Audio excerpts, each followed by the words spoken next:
This meeting is being recorded. Oui. Aujourd'hui, nous allons apprendre la compréhension orale du DFB2. Je vous ai envoyé le document audio et aussi le document complet de l'exercice pour le candidat du DFB2. J'espère que vous avez téléchargé et vous avez écouté le document audio.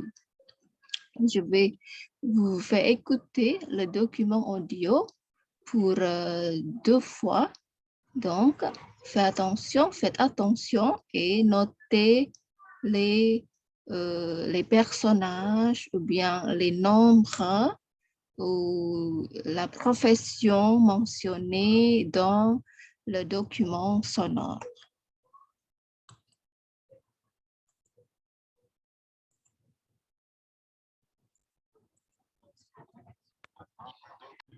En temps de 5 minutes environ. Vous aurez tout d'abord 1 minute pour lire les questions. Puis, vous écouterez une première fois l'enregistrement. Vous aurez puis répondre.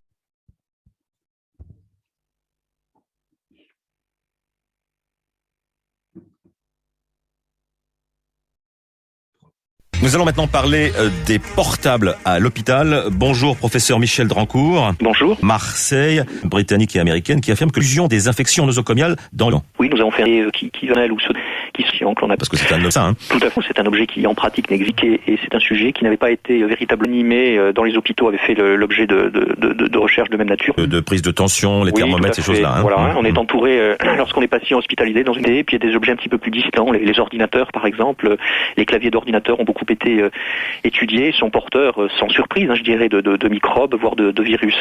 Alors les infections se transmettent de patient à patient via les soignants, voilà. À cause de ces portables. Oui, disons qu'il faut, ceci étant, il faut un tout petit peu tempérer le rôle réel de tout ça. Si vous voulez, tous ces objets, les portables, les autres objets que nous avons cités ensemble, peuvent être effectivement contaminés par des virus ou des bactéries.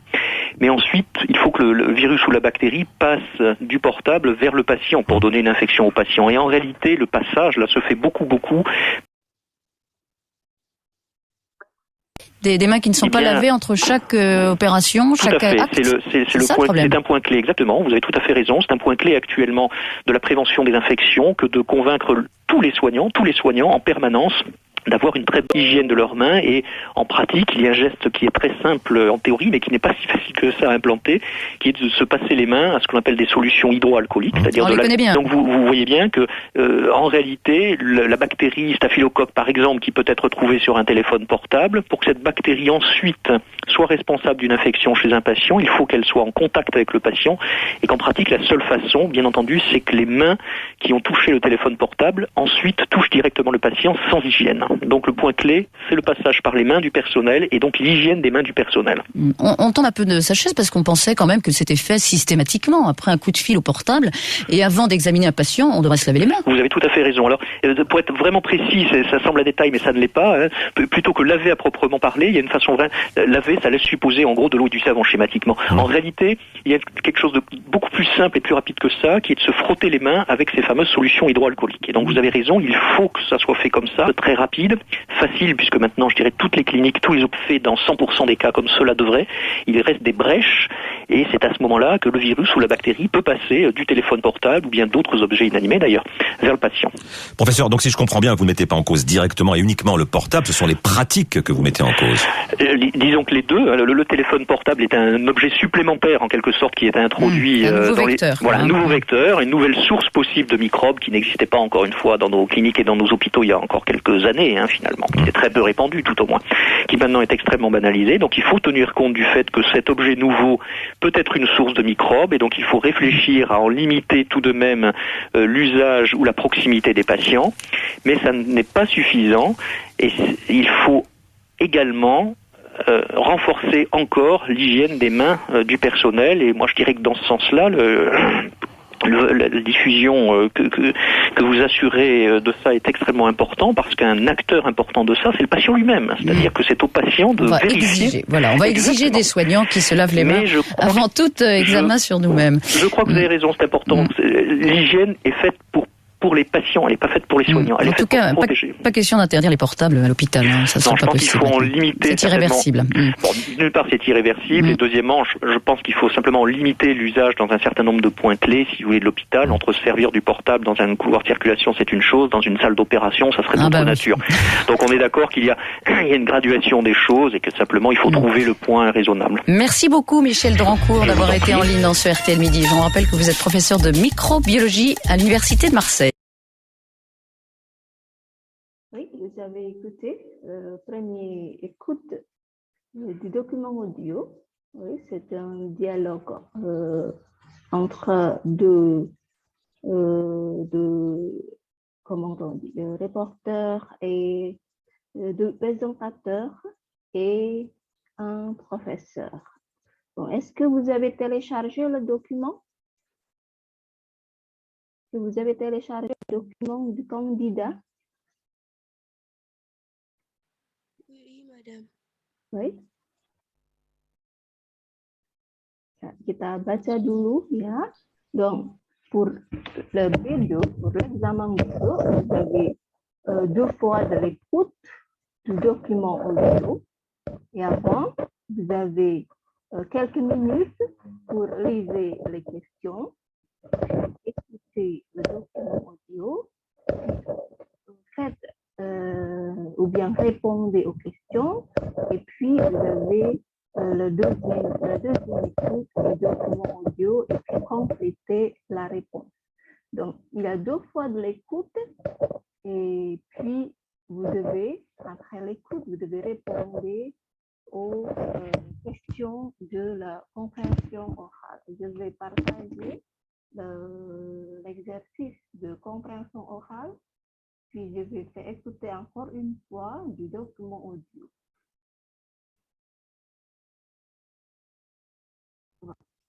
Est-ce que vous voyez? Sur l'écran, est-ce que vous pouvez voir le document de compréhension orale? Oui, madame. Oui, donc voilà la première exercice, la première étape de compréhension orale. Voilà, vous allez entendre deux fois un enregistrement sonore de 5 minutes environ. Vous aurez tout d'abord 1 minute pour lire les questions, puis vous écouterez une première fois l'enregistrement. Vous aurez ensuite 3 minutes pour commencer à répondre aux questions. Ya, jadi mendengarkan, kemudian pertama membaca soal selama 1 menit. Ya. Ketika membaca soal, kalian harus menandai ya, apa yang harus nanti ditangkap di dalam dokumen audio. Il faut noter les informations primordiales, les informations importantes que la question a besoin. Oui. Donc, il y a beaucoup de quoi. L'enregistrement est environ 5 minutes, mais pas toutes les informations dans ces documents audio est questionné. Ya, jadi 5 menit dokumen audio itu tidak semua informasinya harus dicatat semua.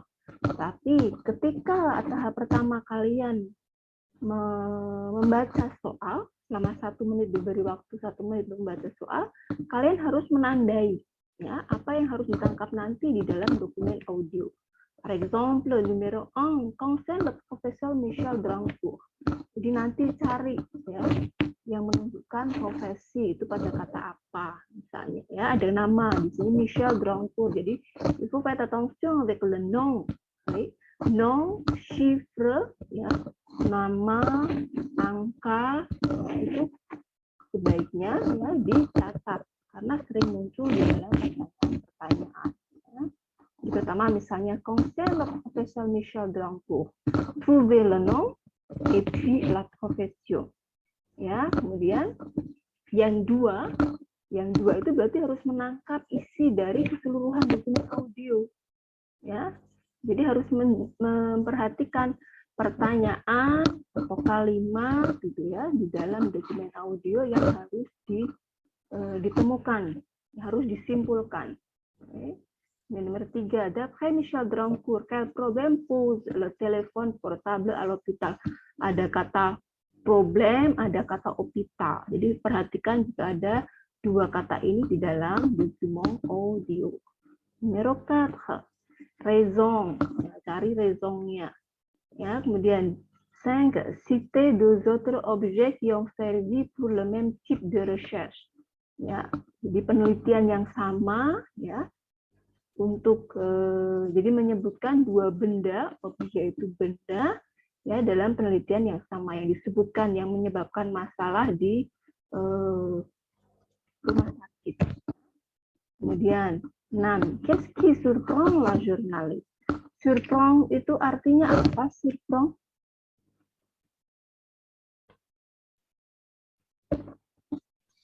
Mengejutkan, Madam.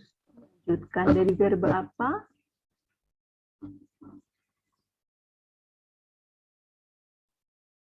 Dari verb apa? Surprend.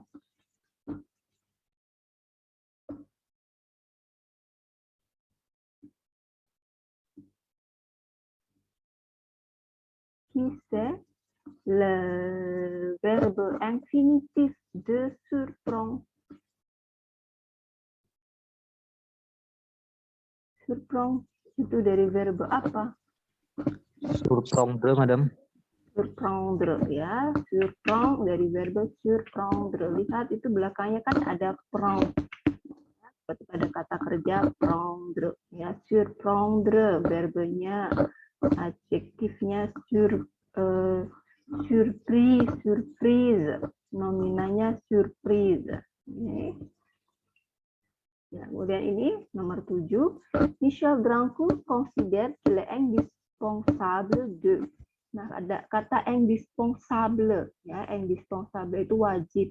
Nah, mungkin di dalam audio tidak disebutkan kata indispensable, mungkin ada kata obligatoire misalnya. Jadi harus memperhatikan jika mungkin ada sinonim-sinonim kata yang ada di dalam dokumen audio dengan di dalam pertanyaan. Nah, ada se laver, se désinfecter, se laver et en plus se désinfecter. Ya, ini masih berhubungan dengan portable, ya, problem di portable à l'hôpital. Kemudian indispensable itu kan harus, wajib, apa yang harus dilakukan kita. Kemudian selon Michel Drancourt, ya, selon berarti menunjukkan opini. Donc, vous devez écouter l'opinion de Michel Drancourt. Oui, les critiques. Nah, kalau kritik ya, juga perhatikan bagaimana dia mengkritik, ya, memberikan pendapatnya. Dis quel est selon le professeur Drancourt le rôle des médias. Ada kata media, ya, ada hygiène, misalnya. Ya, perhatikan di dalam dokumen audio. Jadi ketika kalian quand vous lisez le document, vous lisez les questions, vous devez aussi noter ce que vous devez écouter dans le document audio. Oui.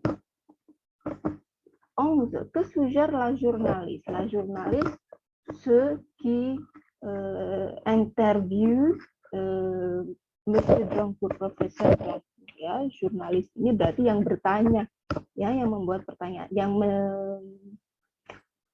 bertanya atau bukan menginterogasi, ya, mewawancarai, ya, Profesor Drancourt. Ini dulu propose, ya, propose berarti idenya, quelle est son idée, misalnya, ya, quelle est sa suggestion, ya, proposer, suggérer, ya, terus jika mungkin di dalam dokumen audio verbnya mungkin berbeda, tapi harus tahu sinonim-sinonim yang ada di dalam soal dengan yang ada di dalam dokumen audio. Kemudian 13, la conclusion. La conclusion, souvent, est fin de l'interview. C'est dans la fin de l'interview. Baca lagi, ya. 1 menit baca, kemudian kita akan mendengarkan kembali deuxième écoute de document audio. Nous allons écouter deuxième fois le document sonore.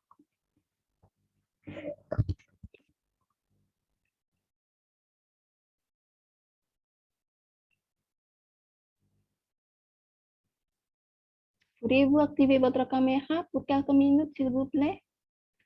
Activez votre caméra pour quelques minutes, s'il vous plaît.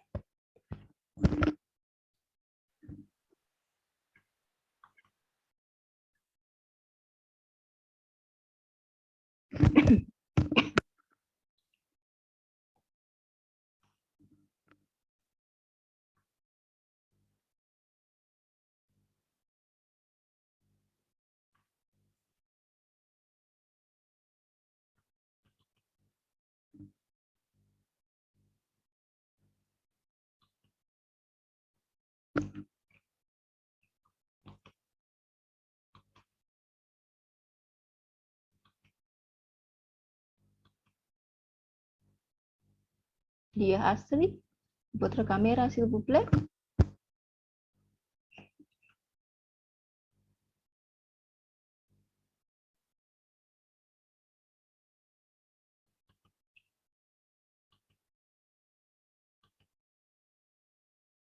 Oui, merci. Écoutez, l'écoute de documents audio.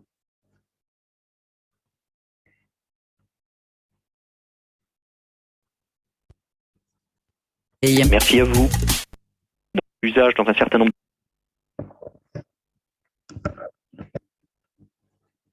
Un commun de référence pour les langues. Épreuve orale collective. Exercice 1. Vous allez entendre 2 fois un enregistrement sonore de 5 minutes environ. Vous aurez tout d'abord 1 minute pour lire les questions.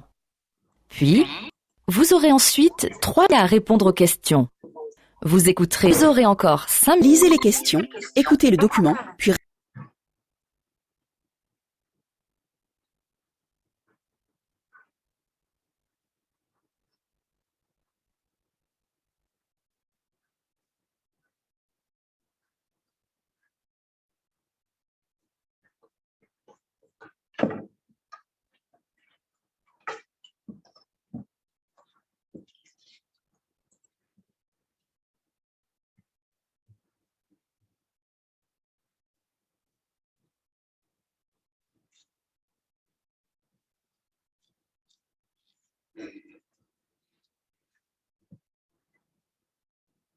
Première écoute.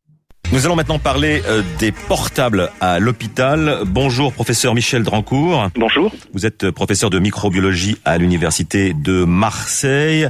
Vous êtes l'invité d'RTL Midi car il y a une étude anglo-saxonne, britannique et américaine qui affirme que le téléphone portable peut être une voie importante de diffusion des infections nosocomiales dans les hôpitaux et ces travaux confirment vos propres observations. Oui, nous avons fait un travail plus modeste que celui qui a été publié, mais qui va exactement dans le même sens et qui montre qu'effectivement les téléphones portables, ceux du personnel ou ceux de patients, peuvent être contaminés avec des bactéries ou des virus qui peuvent eux-mêmes être responsables d'infections ensuite chez les patients, que l'on appelle des infections nosocomiales. Alors pourquoi le portable justement? Parce que c'est un objet qui va partout, qui va à l'extérieur, qui revient. Oui. Voilà, c'est ça. Hein. Tout à fait. Puis c'est un objet relativement nouveau tout de même dans les hôpitaux. C'est un objet qui en pratique n'existait pas quasiment il y a une dizaine d'années par exemple dans les hôpitaux ou dans les cliniques et c'est un sujet qui n'avait pas été véritablement étudié jusqu'à présent.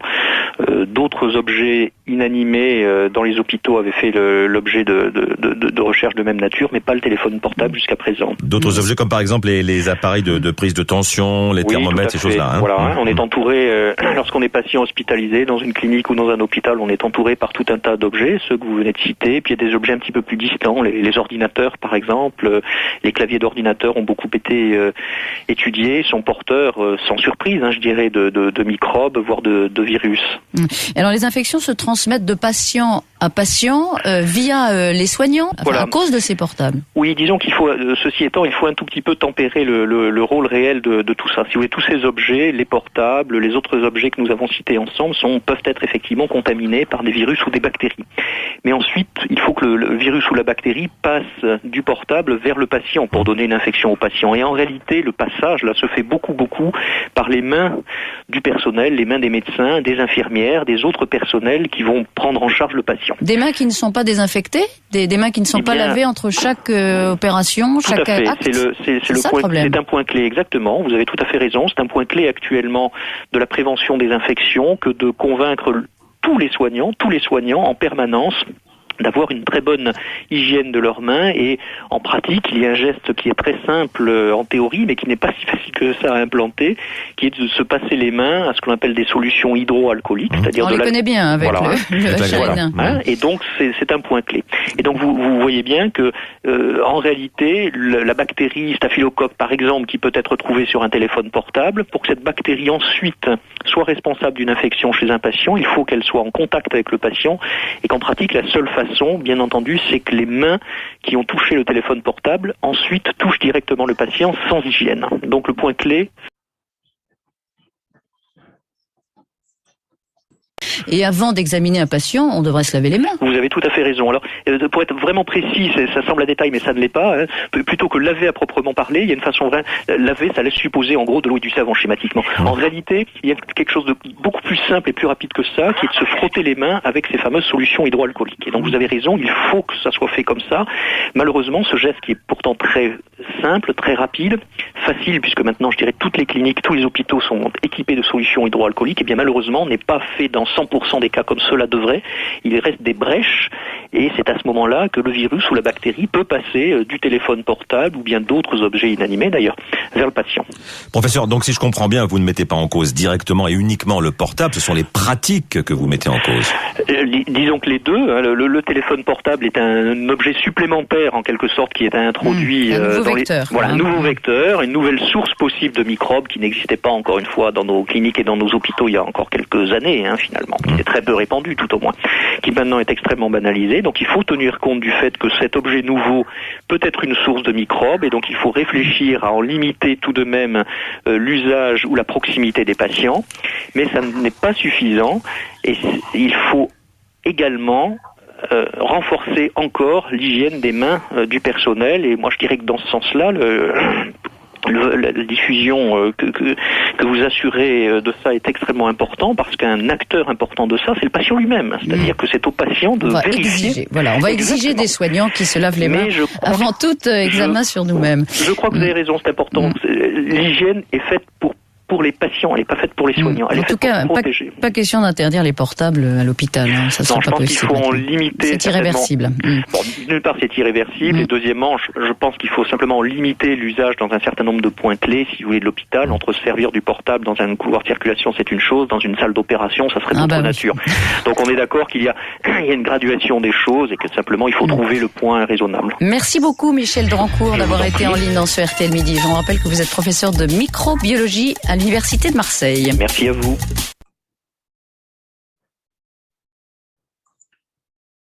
Oui, je voudrais savoir ce que vous avez noté. Oui, Dita Arinda, qu'est-ce que vous avez noté? Quel mot ou bien quelle phrase avez-vous noté du document audio? Microbiologie, Université Marseille, et virus, et l'hôpital, et bactéries. Innova, qu'est-ce que vous avez noté après l'écoute?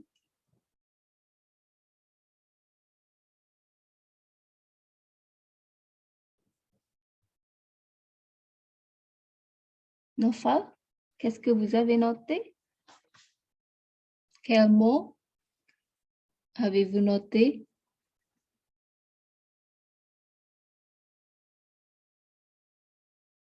Nofal, vous êtes là?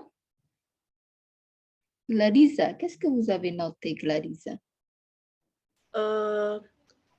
Le portable téléphone, madame, britannique et américain,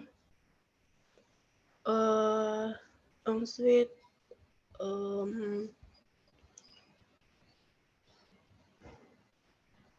de portable l'hôpital, madame. Encore? Oui. Apa lagi ya?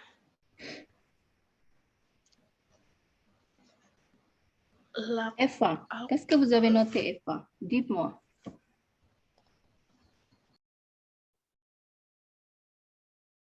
Oui, madame.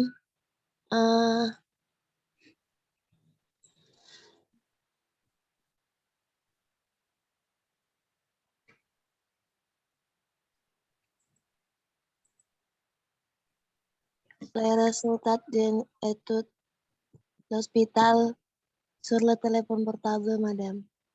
Encore? Je Pardon, voudrais madame? savoir les mots. Les mots. Combien de mots avez-vous noté pour avoir écouté 5 minutes? Quels mots avez-vous capté?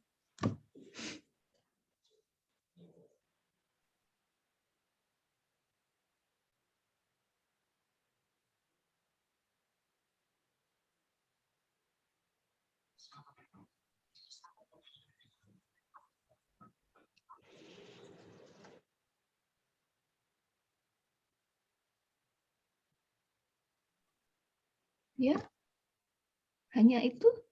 Berapa kata tadi? Dari 5 menit jadi 5 kata. 1 menit 1 kata berarti. Ananda, combien de mots? Vous avez noté combien de mots? Combien? Combien? Berapa dulu? Berapa kata yang ditangkap? Vous avez noté combien de mots? Six mots, madame. 6 mots? 5 minutes et 6 mots? Alors, dis-moi, quels mots avez-vous noté? Microbiologie, l'infection d'ordinateur, des bactéries, le téléphone portable et les hôpitaux, madame. Les hôpitaux. Okay. Afa? Combien de mots, Afa?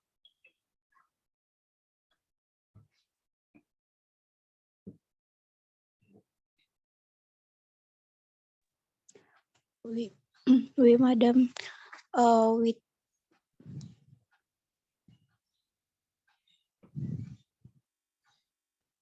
Oui? le virus, le bactérie, l'hôpital, ordinateur, patient, moyen microbiologique, le téléphone portable. Okay. Uci? Oui, madame.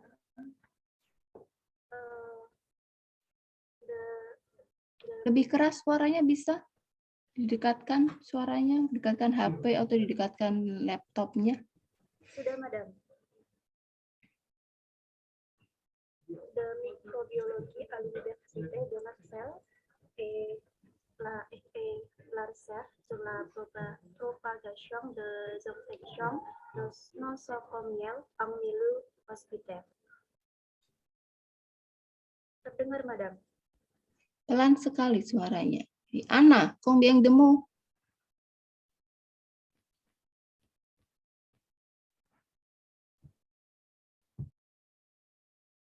Ana, combien de mots avez-vous noté? Oui, madame. 4, madame. Quels sont?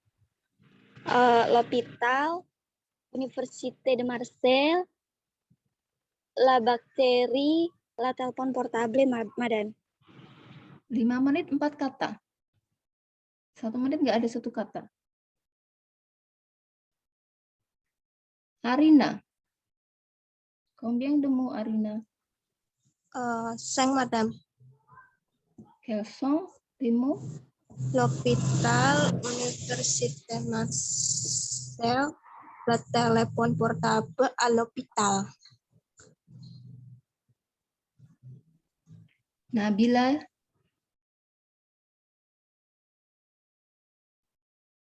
Nabila. Nabila, vous êtes là?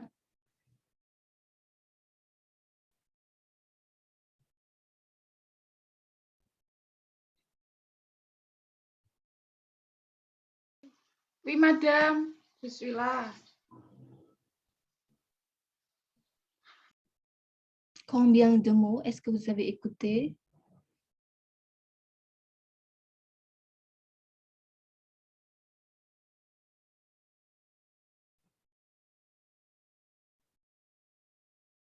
Est-ce que vous écoutez moi? Vous m'écoutez, Nabila?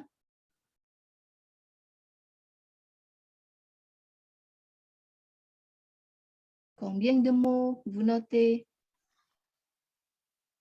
Semua tolong aktifkan kamera ya.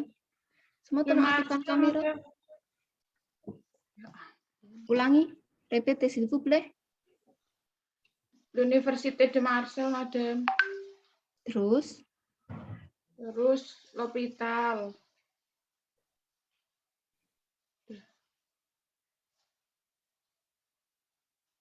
deux mots. Mikro apa ya, madam? Mikrobiologi apa gitu. Terus le telepon portable.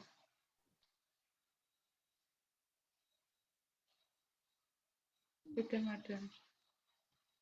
Octavia? Madam.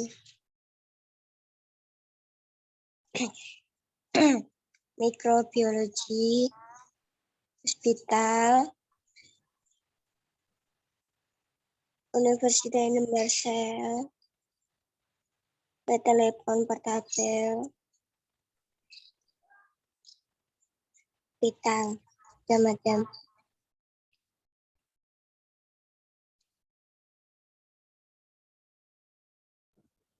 Bima?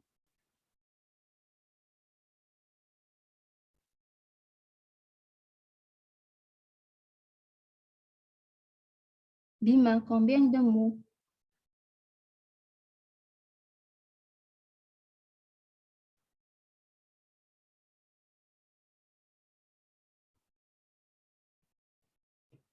Bima, Afifudin Bimantara.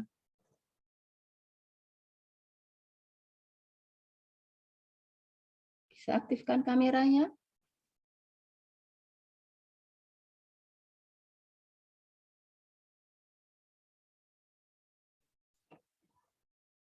Bima?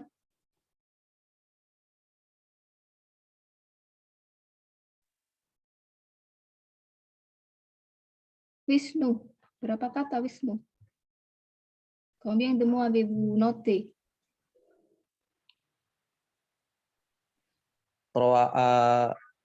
Sang, madam. 100. Seng. Quel Seng, mot? madam.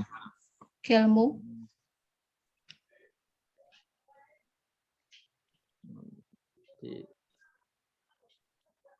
Bentar, madam. La méthodologie à l'Université Marseille, l'hôpital,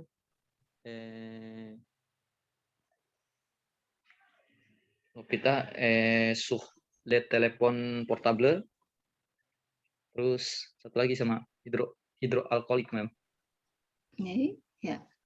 Ya, jadi je ne dirai rien, saya tidak akan bertanya apa-apa, tidak akan berkata apa-apa kalau sudah seperti itu, parce que chacun a sa compétence. Donc maintenant vous pourriez penser, vous pourriez imaginer comment se passera l'examen du DELF.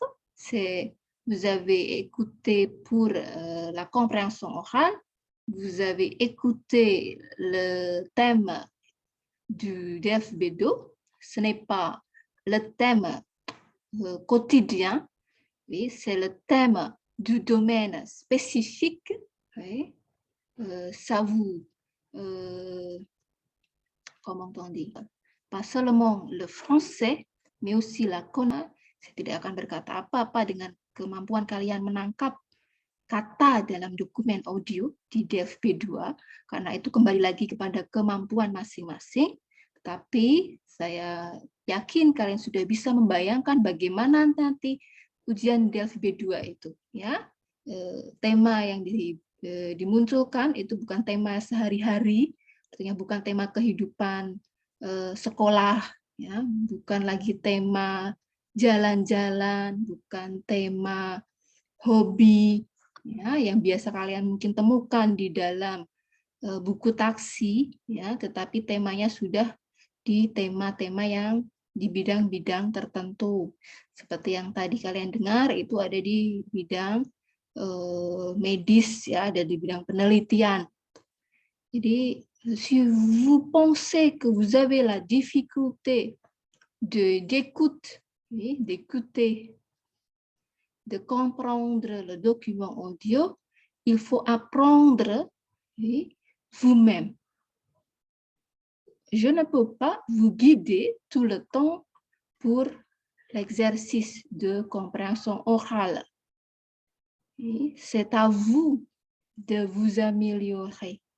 Saya tidak bisa membimbing kalian tout le temps, setiap waktu untuk compréhension oral atau compréhension écrite, production oral ataupun production écrite. Kembali lagi, itu terserah kalian.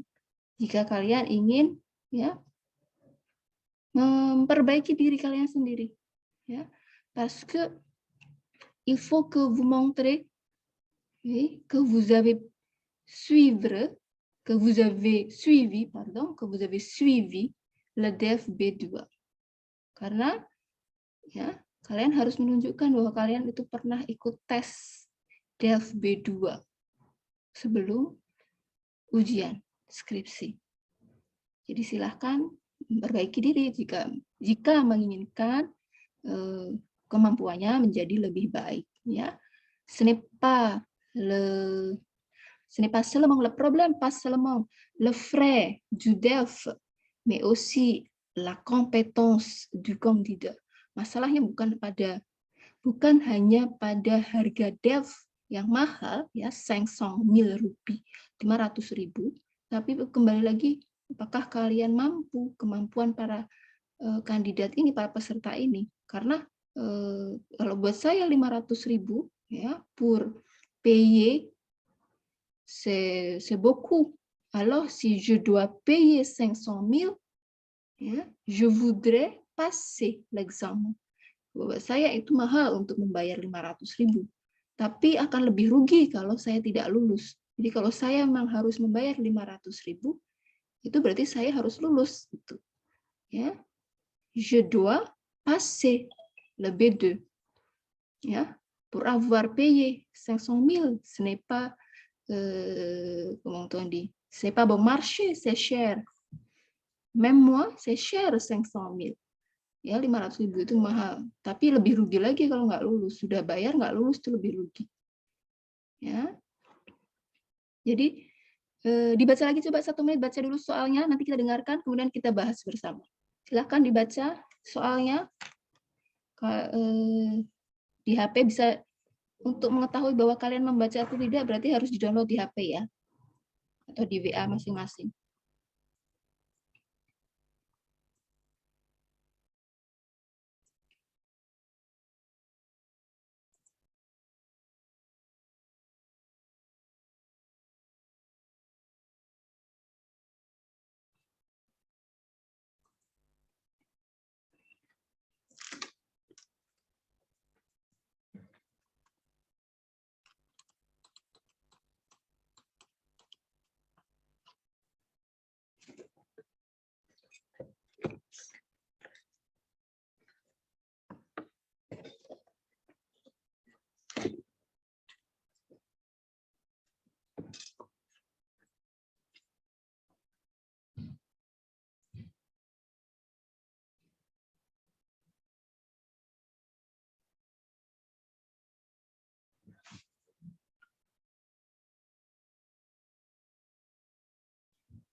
Centre international d'études pédagogiques, DELF niveau B2 du cadre européen commun de référence pour les langues, épreuve orale collective.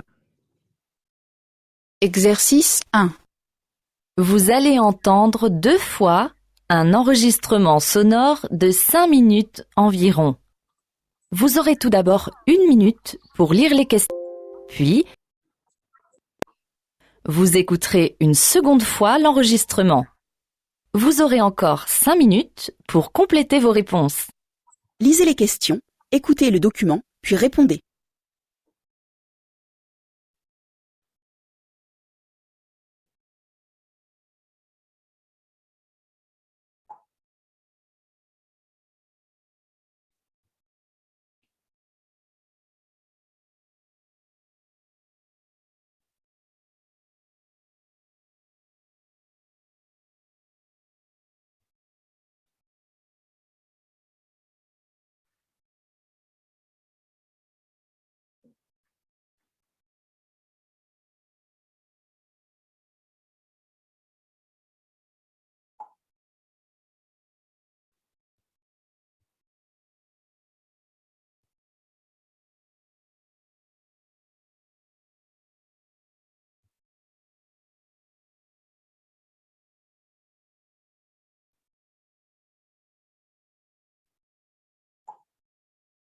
Première écoute.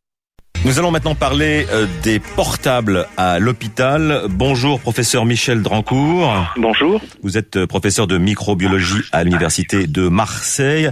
Vous êtes l'invité d'RTL Midi car il y a une étude anglo-saxonne, britannique et américaine qui affirme que le téléphone portable peut être une voie importante de diffusion des infections nosocomiales dans les hôpitaux et ces travaux confirment vos propres observations. Oui, nous avons fait un travail plus modeste que celui qui a été publié, mais qui va exactement dans le même sens et qui montre qu'effectivement les téléphones portables, ceux du personnel ou ceux de patients, peuvent être contaminés avec des bactéries ou des virus qui peuvent eux-mêmes être responsables d'infections ensuite chez les patients, que l'on appelle des infections nosocomiales.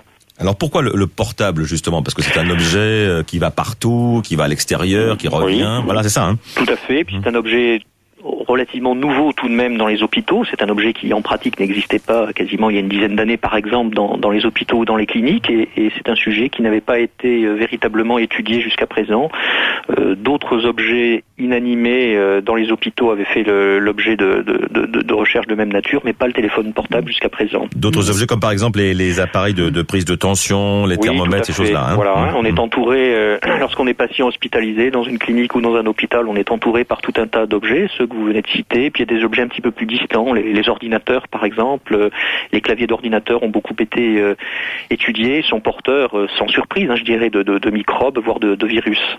Alors les infections se transmettent de patient à patient via les soignants, voilà. À cause de ces portables. Oui, disons qu'il faut, ceci étant, il faut un tout petit peu tempérer le rôle réel de tout ça. Si vous voulez, tous ces objets, les portables, les autres objets que nous avons cités ensemble, peuvent être effectivement contaminés par des virus ou des bactéries.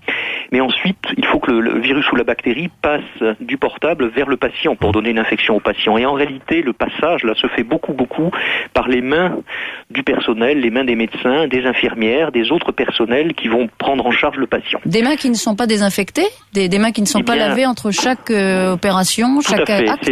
C'est un point clé, exactement. Vous avez tout à fait raison. C'est un point clé actuellement de la prévention des infections que de convaincre tous les soignants en permanence d'avoir une très bonne hygiène de leurs mains et en pratique, il y a un geste qui est très simple en théorie mais qui n'est pas si facile que ça à implanter, qui est de se passer les mains à ce qu'on appelle des solutions hydroalcooliques, c'est-à-dire on les connaît bien avec le Shine. Voilà. Et donc c'est un point clé.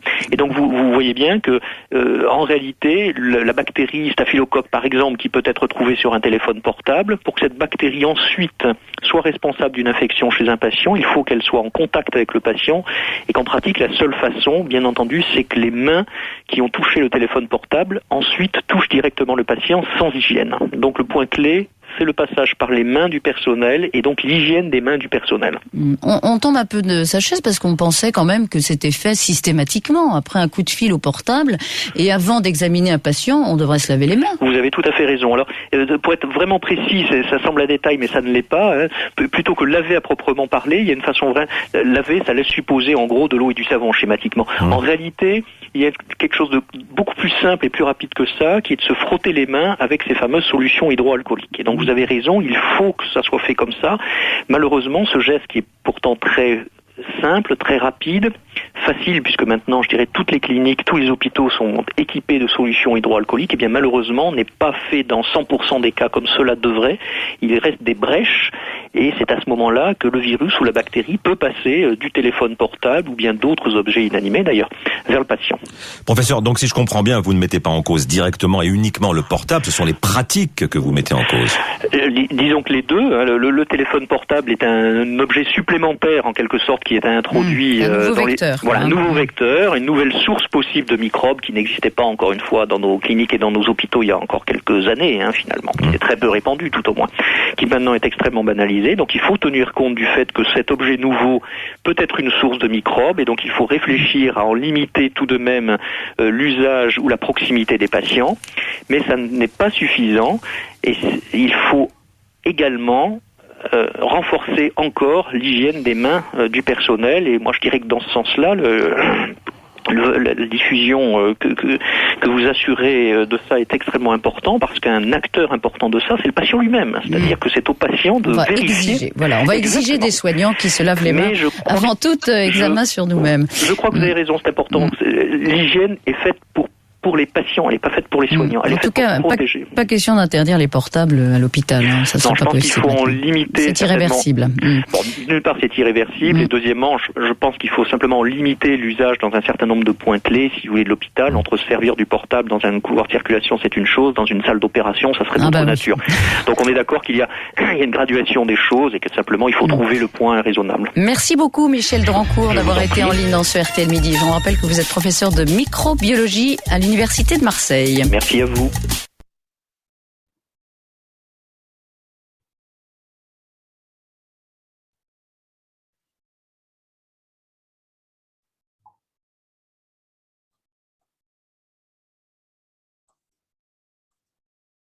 Ya, Wisnu.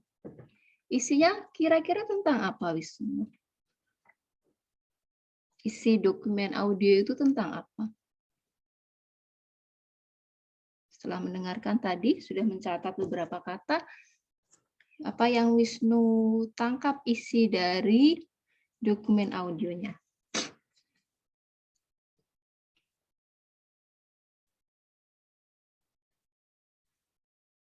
Bima, qu'est-ce que vous avez écouté? Apa isi dari dokumen audio menurut Bima?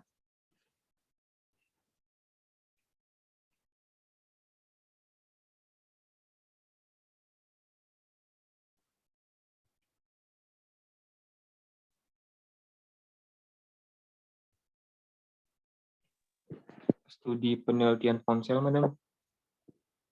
Ya, ponselnya ada apa?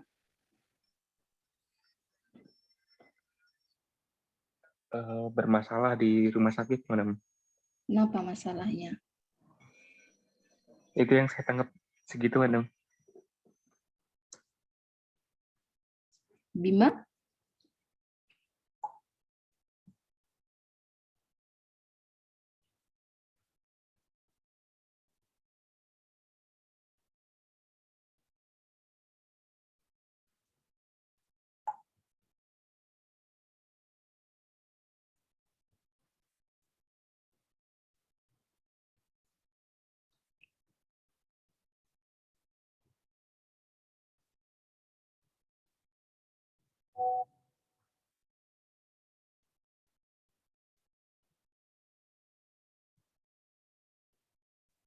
Bima, bisa tolong aktifkan kamera? Dari tadi dipanggil nggak menjawab, Bima? Kalau tidak bisa menjawab, bisa tulis di chat, Bima?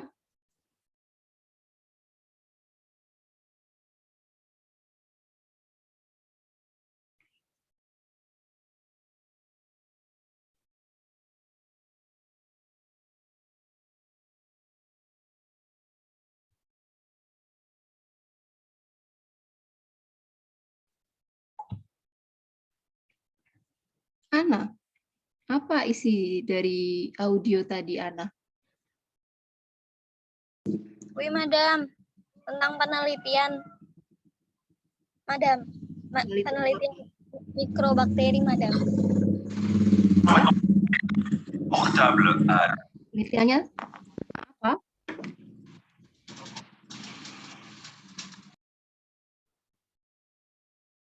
Penelitian tentang apa, Ana? Mikrobakteri, Madam. Mikrobakteri, di mana ada apa dengan mikrobakteri?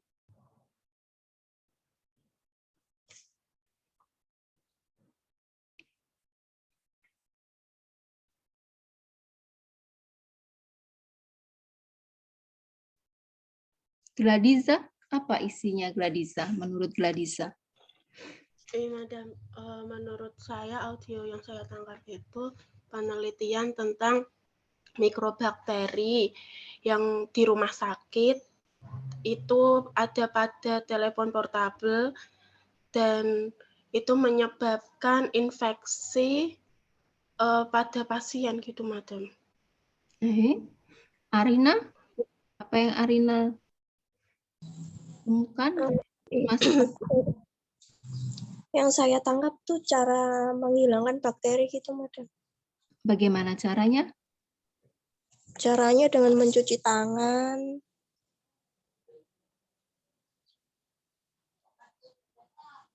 Lalu?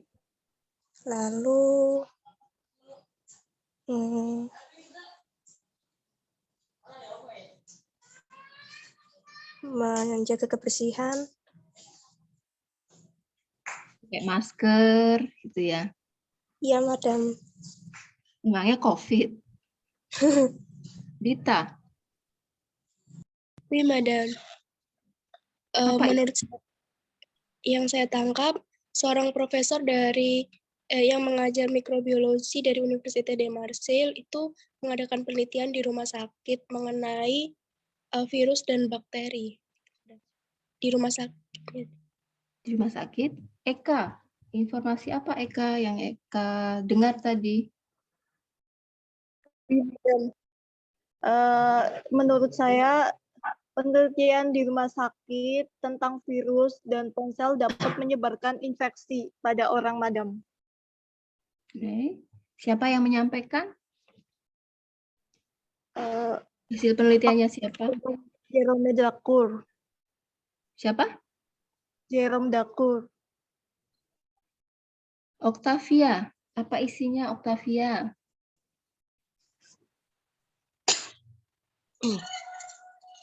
Penelitian bakteri. Bakterinya itu menyebabkan infeksi. Terus diteliti di rumah sakit. Itu, Madam. Siapa yang meneliti?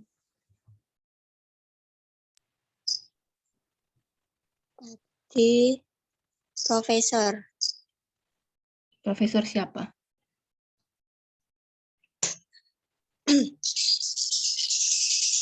Tidak tahu, Madam.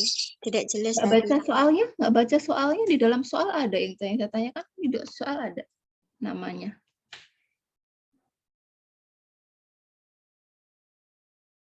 Siapa nama profesor yang meneliti itu?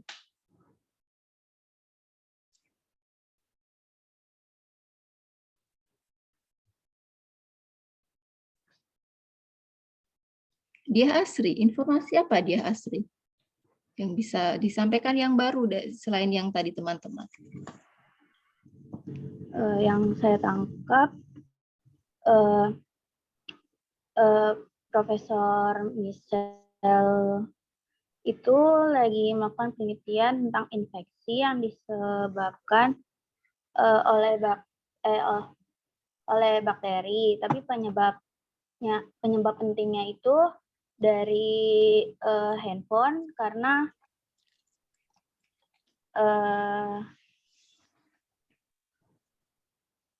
penyebab utamanya itu handphone kan. Terus tapi juga bisa lewat tadi alat pengukur tekanan darah, termometer, lagi tadi satu lagi lupa Madam. Terus benda-benda itu semua tuh bisa menyebabkan bakterinya itu saling tular, saling menular gitu Madam. Jadinya infeksinya jelasinnya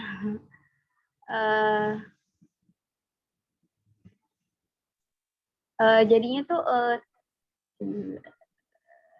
jadi kayak tadi emang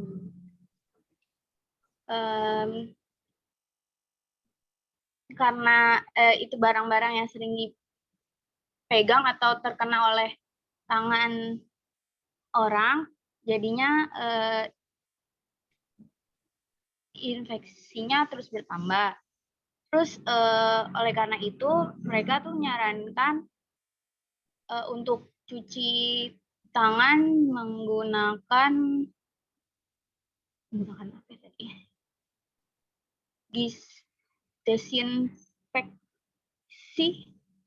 Disinfektan gitu, Madame. Uci, quelle information pourriez-vous ajouter? Jadi yang saya tangkap tadi itu profesornya itu kan mengajar di Universitas Marseille, terus meneliti tentang penelitiannya itu tentang bakteri atau virus yang namanya itu infeksi nosokomial di rumah sakit, terutama itu di benda-benda mati seperti di HP itu, Madam. Apa?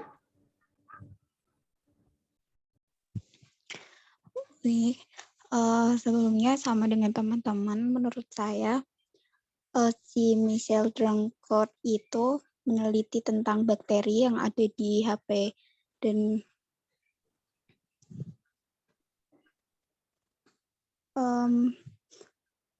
Michel Drancourt mengusulkan untuk sepenuhnya melarang penggunaan ponsel di rumah sakit karena biasanya pasien atau pengunjung di rumah sakit itu tidak membersihkan tangannya ketika memegang HP, kecuali dokter dan karyawannya, karena biasanya mereka membersihkan terlebih dahulu tangan mereka sebelum memegang HP, Madam.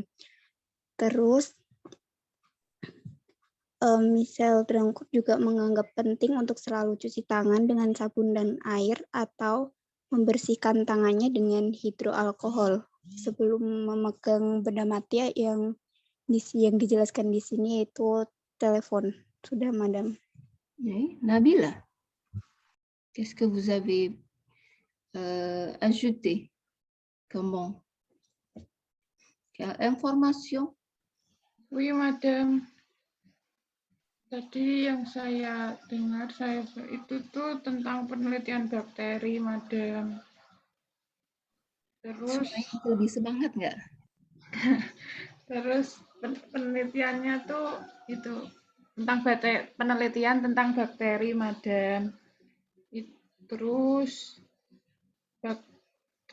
tadi bilang kalau pasien-pasien di rumah sakit tuh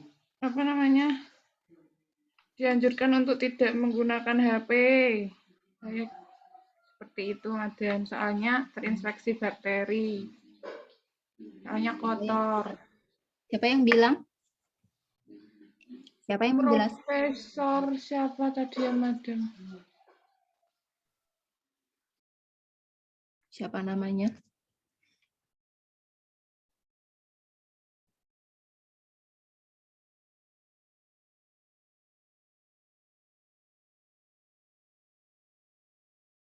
Bima, informasi apa Bima yang bisa ditambahkan, Bima?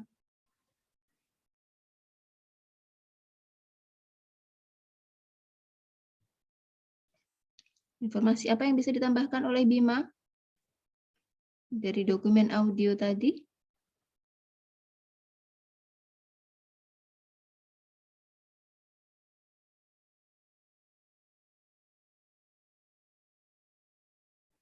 Bon, je crois que Bima est absent, donc Après avoir écouté ce que vous avez dit tout à l'heure, donc on peut conclure que kita bisa simpulkan mungkin ya secara umum isinya ini adalah tentang apa coba?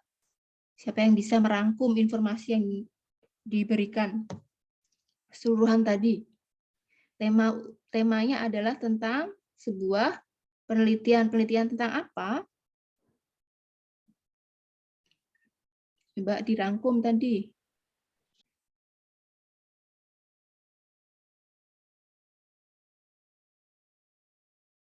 Penelitian tentang apa? Tentang mikrobakteri pada telepon, Madam. Ada telepon apa? Portable, Madam. Apa itu telepon portable? Seperti HP, lalu laptop itu ada, Madam. Bahasa Indonesianya apa? Kan jelas telepon portable. Berarti penelitian mikrobakteri yang ada di dalam handphone genggam, Madam. Handphone genggam? Telepon seluler. Telepon genggam, ya. Yang ada di mana? Yang ada di rumah sakit. Yang ada di rumah sakit, Madam. Ya, di rumah sakit. Sehingga menyebabkan apa telepon genggam yang ada di rumah sakit itu? Itu menyebabkan timbulnya mikrobakteri yang dapat menginfeksi. Apa? Mikrobakteri itu kan sebuah organisme. Dia menyebabkan apa kalau sudah terkena orang? Infeksi, Madam. Infeksi. Siapa yang menyampaikan penelitian tadi? Profesor Michel Drangcourt. Dia seorang apa profesinya? Profesor mikrobiologi Université de Marseille. Ya. Bacanya Marcel atau Marseille? Marseille, Madam. Kenapa dibaca Marseille bukan Marcel? Tadi itu hampir semuanya ngomongnya Marcel. Karena ada double L, Madam. Hah? Double L. Ada I, kemudian double L. Sudah semester berapa sekarang? Semester depan udah ngajar anak SMA loh ya. Jadi jangan bikin malu. Bukan bikin malu kampus, bikin malu diri kalian sendiri. Dosennya nggak malu udah ngajarin yang benar kok. Ya. Dosennya sudah memberitahu yang betul, mengingatkan selalu. Tapi kalau kalian masih tetap seperti itu, yang malu kalian sendiri. Ya. Jadi bukan Marcel, bukan Phil, bukan Famil, ya, tapi Marseille, Université de Marseille, ya. Jadi itu adalah tema ya informasi secara umum. Ya, penelitian yang dilakukan oleh Profesor de l'Université de Marseille, Profesor Drangcourt tentang bahaya ya penggunaan telepon genggam di rumah sakit. Ya, terdapat mikrobakteri yang dapat menyebabkan infeksi pada pasien. Nah, tadi dijelaskan ya dia menyarankan apa, ya harus melakukan apa misalnya. Mengapa itu dulu tidak diteliti itu juga ada penjelasannya di dalam dokumen audio. Jadi dengarkan kembali, minggu depan kita masih belajar komprehensio oral, masih di dokumen yang sama, masih di soal-soal yang sama. Jadi sebelum kuliah malam atau pagi silahkan didengarkan, kerjakan ya setidaknya muaci. Jadi nomor 1 sampai dengan nomor 6 itu tolong dikerjakan 1 sampai 6, kalau bisa sampai selesai c'est mieux ya. Faites l'exercice et on va se revoir la semaine prochaine. Tolong kameranya hidupkan dulu.